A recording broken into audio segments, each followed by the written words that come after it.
Hello, everyone. Today we are diving into the topic of embodiment and how do you know if you're just going through this awakening process or if you're actually embodying a lot of the things that you have been healing.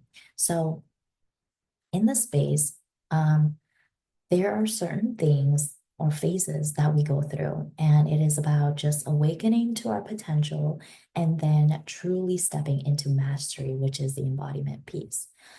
Usually at the beginning of your experience, you will have this awakening or this awareness that your life isn't exactly what it seems to be, and that there are many things playing out, patterns and ways of being that aren't truly in alignment with who you are.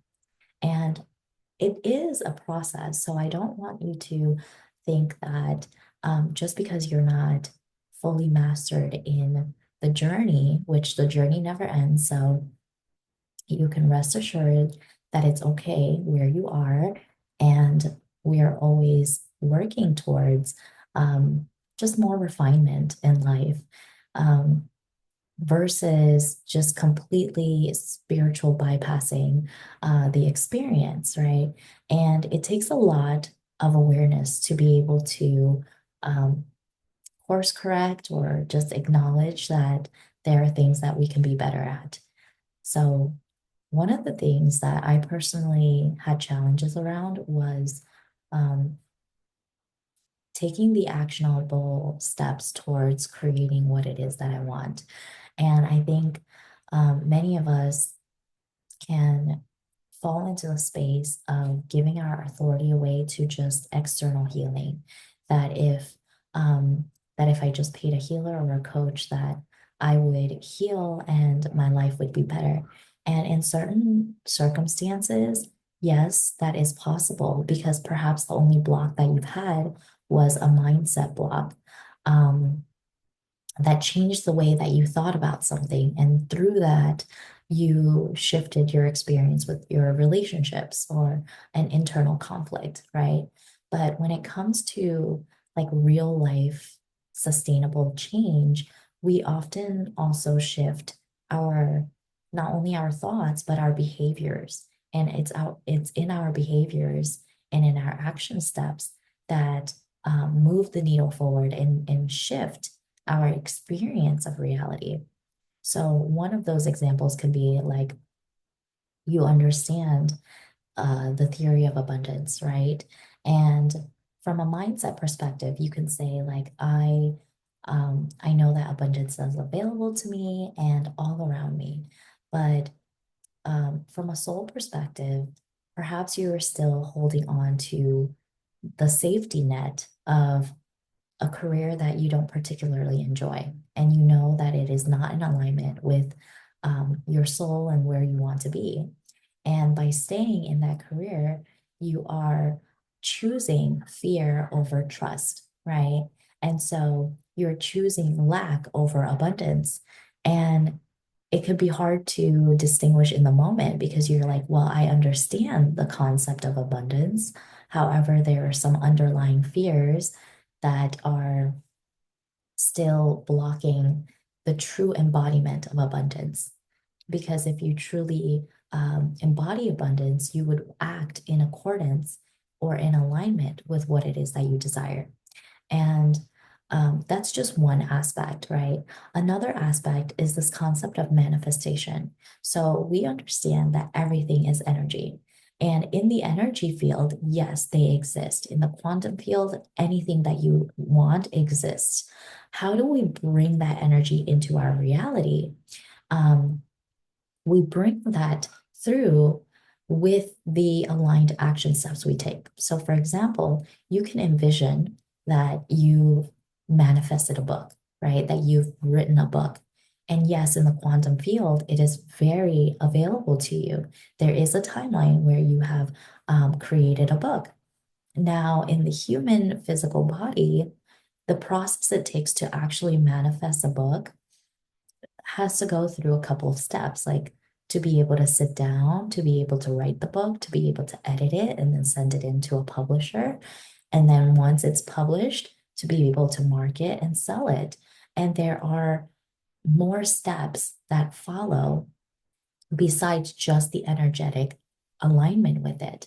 And I know for me, it was a big, um, like reality hit me moment where I had all these concepts of abundance and I had all these concepts about like where my business would be and all the things that I can conceptualize and I can meditate and attune to that energy, but without follow through, without actually taking action, I wasn't actually embodying my belief and my truth that this is who I am and this is what I'm here to do, right?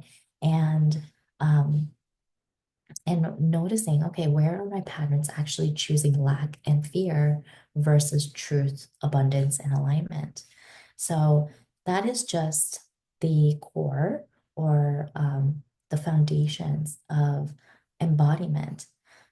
Following that, the the deeper embodiment of the soul, we can say that we don't necessarily have to do anything, right?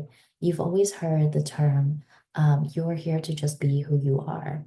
And I've always had difficulty trying to distinguish between being and doing because doing is part of your being, right? Like if you are alive, you are naturally going to create things, you're naturally going to do things, but it all boils down to motivation. So, motivation is, are you forcing yourself to do it because you feel like you lack what it is that you want, and so you have to do something in order to get it, versus being, which is you have already acknowledged that you have what it is that you are aligning to, whether it's love, money, career, happiness. You acknowledge that you are happiness. You acknowledge that you are love. You acknowledge that you are abundance. And from that space stems the actionable step of, because I believe I am abundant, happy, and loved, then just from my pure beingness, this is an extension of who I am. I am going to share my voice and I'm going to share with the world my creation. And then you attract the frequency of already whole, right? Versus the internal motivation of, I don't have that. And because I don't have that, I am going to do this thing to get it, right? I'm going to do this particular job, or I'm going to go into this particular relationship, or I'm going to go work out because I don't believe that I have it yet. And then, therefore, I have to do something in order to get it. So the motivation is kind of flipped around. So, in the spiritual teaching or how we align our frequency, is we come from a place of already in alignment that it exists and that we already are, right? I am presence, I am source, which means I am everything that I desire.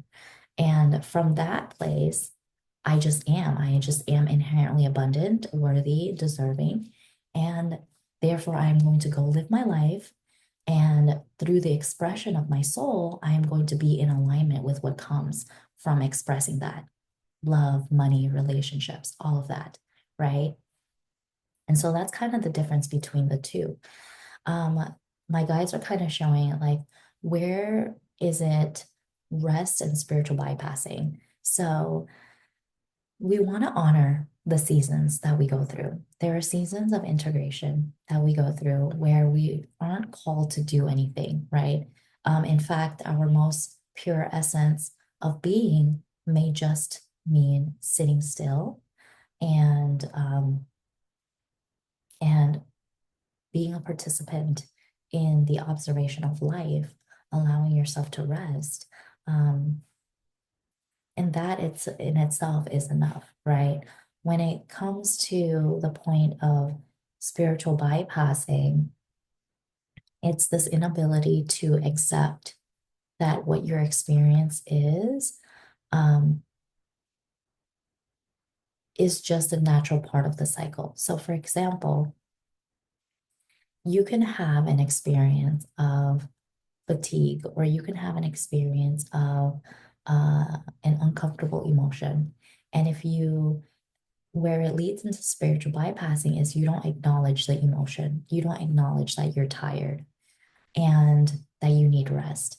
And you just say, well, I have to be productive and happy in order to be a vibrant spiritual being, which is not true. And when you create polarity, or you create like a shaming, blaming, guilt loop with the negative emotion or the negative experience of um, what you would rather not prefer to do, I would say, then that is when we go into spiritual bypassing, because everything is not inherently good or bad. Everything is source, right? So the meaning that you place on something is what creates the emotional charge. So in order to neutralize the emotional charge is to just accept that it is, right? I am having a an ex an expression of anger, or like I am expressing anger right now, instead of identifying with I'm angry and that makes me bad, right? And so there's a difference between that. Um, and they're just saying exactly. So when you acknowledge your emotion, when you acknowledge that that your inner child needs something, then you are actually integrating that part of you that has been abandoned or neglected. And you're bringing that piece into wholeness. And that is how we heal. This is how we accept all parts of ourselves into unity, right? Unity is not the division of good or bad. It is just recognizing that the whole exists and we are in acceptance of all of it. So that is the teaching for today. And please check out some of my other content.